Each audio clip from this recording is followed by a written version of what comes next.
खोखी क्यों होते हैं? ये बरसात के समय में हमें सर्दी जुकाम हो जाते हैं और सर्दी जुकाम तो अच्छी होकर हमें सूखा खोखी लगती है। और सूखा खोखी ऐसा होता है कि हमें खोख कर हम हैरान हो जाते हैं।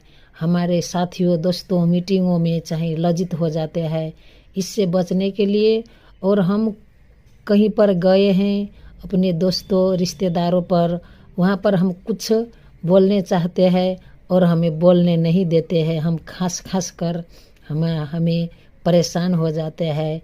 इसमें हमें क्या करना पड़ेगा?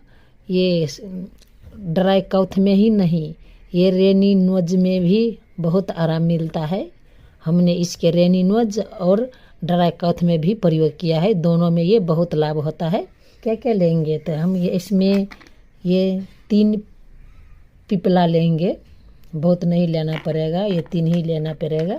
ये पिपला हमारे शरीर के लिए बहुत लाभदायक होता है। ले रहे हैं अब यहाँ पर हम 5 से 7 हम यहाँ ले रहे हैं लौंग फूल वाले। चेस्ट इन्फेक्शन को भी अच्छा बनाते हैं। और साथ ही हम इस पर हम थोड़ा से हम भून लेंगे। लौंग और मरीच के हम यहाँ पर हम चूर्ण बना कर लिए हैं और ये हनी डाल देंगे। ये हनी डालकर इसके हम मिक्स कर लेंगे। ये खाना खाने से पहले इसके बहुत थोड़ा लेना है।